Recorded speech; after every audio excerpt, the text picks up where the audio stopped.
Suku. Ngiyabingelela kakhulu umsakazi kanye nabalaleli bomsakazo bonke nje. Siyajabula kakhulu siyamafa ukuthi sithole leli thuba ukuthi sikwazi ukuthi sizokhuluma ngento ebaluleke kangaka esizweni samaZulu kanye nesizwe nje saseSouth Africa sonkana. Mhlambe dokotela ngaqala ngako nje ukuthi ayini amagugu esintu nanokuthi izinto ezinjani lezi ezigcina ihlonzwe njengokuthi zingamagugu yini lesikhuluma ngayo. Isakazi nabalaleli ikakhulukazi nje mangizokhuluma ngesifundazwe sakwaZulu Natal. Sisifundazwe esinomcebo omkhulu. Umnotho wethu akubona nje ukuthi sinezimayini ezinde neseyimbiwe iminyaka over 100. Thina umnotho wethu ukuyisikompilo lethu namagugu esizwe. Mangakulinganisela ngemsakazi mangabe uhamba uye emazweni angaphandle kwaleli lizwe ekukhulaza amazwe aphesheya baza abantu ababili kuphela. Bacabanga ukuthi wonke umuntu omnyama oqhamuka eSouth Africa umZulu bese bekubuza ukuthi uyamazi uNelson Mandela. Lokho kuyasitshela ukuthi igugu esinalo elikhulu umlando wamaZulu. Lana ke sikhuluma ngezinto ezithintana nesikompilo lethu indawo ezisikhumbuza ngomlando wethu njengoba sikwinyanga nje le esibiza ukuthi inyanga kaMandulo. Sinemikhosi emibili isifundazwe esiyenzayo. Kuleli sonto leli ngesabatha kuzobe kuumkhosi wentombi umkhosi womshanga. Njengoba umlaleli uZondo ke wakusho la ukuthi la mangabe senza lemkhosi sisuke sikhumbula ke ukuthina ukuthi singobani.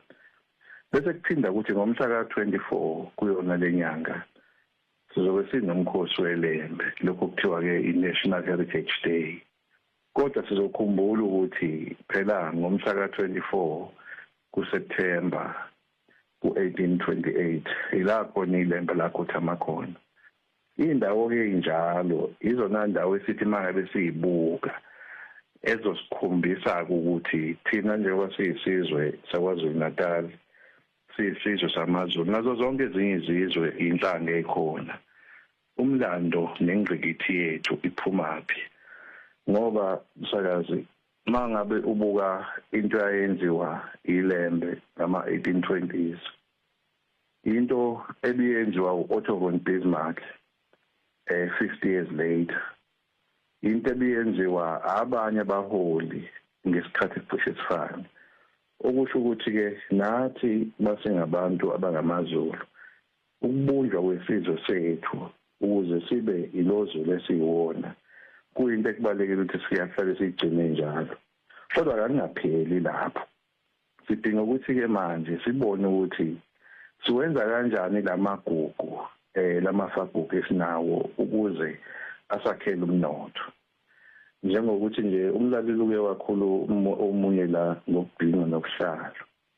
Senza kanjani ukuthi lesikhathi ke sigubha lenyanga kamagugu bese kuthi ama-heritage site ethu aphinde futhi asigeneratele-ke manje umnotho ukuze intsha omama kanye nabo bonke abantu bala kulesifundazwe sethu bakwazi ukuthi kube khona abaxoshayo okusuka direct from lama-heritage site.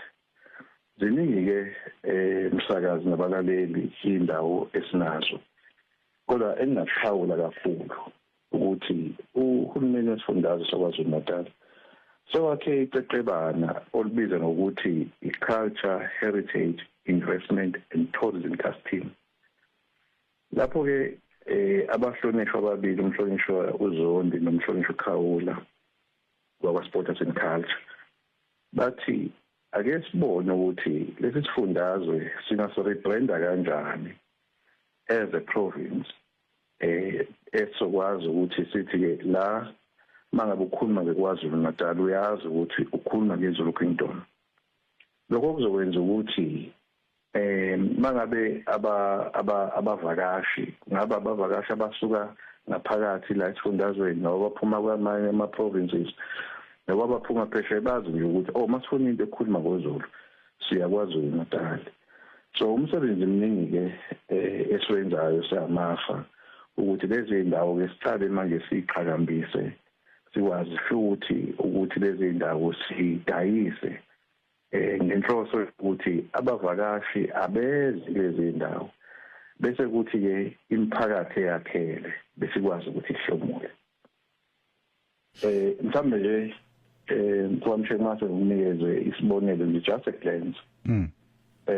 eSouth Africa sinama World Heritage Site awu-12. Awu-4 awo aKwaZulu Natal.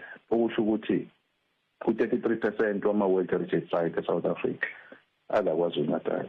Lawa sibala uKhahlamba, sibala isimangaliso, sibala iBhudu Cave kanye noHlange lawo esiwathole kulonyaka odlule. Siphinde sibe nama-National Heritage Site awu-7. Bese sizoba nama-Provincial Heritage Sites over 400. Lokho kusho ukuthi sinayo-ke inselelo yokuthi lama-heritage site kufanele sikwazi ukuthi abantu bawazi, baphinde futhi sisebenzisane nazo zonke inhlaka zahulumeni kanye nosomabhizinisi abayimele ukuze sikwazi lama-heritage site ukuthi siwalondoloze ngendlela imigwaqo eyakhona ikwazi ukuthi ilungiseke nendlela nje abantu abazophatha ngayo umuntu ongivakashi okungasho ukuthi kudinga ukuthi uzobe nebayeli imhlophe ukuze ube umvakashi ukuze abantu bakwazi ukuthi makusike isivakashi basigcine ngendlela basifundise ngendlela ukuze sikwazi ukuthi sibuye bese sichithe isikhathi eside ukuze sikwazi ukuthi sithuthukise umnotho ngala-heritage site. Dokotela, ngizofisa ukuthi ngidlulisela laba masibuye siqhubeke nale ngxoxo yethu ngoba yona izwakala ke imnandi kakhulu. Ashes to ashes.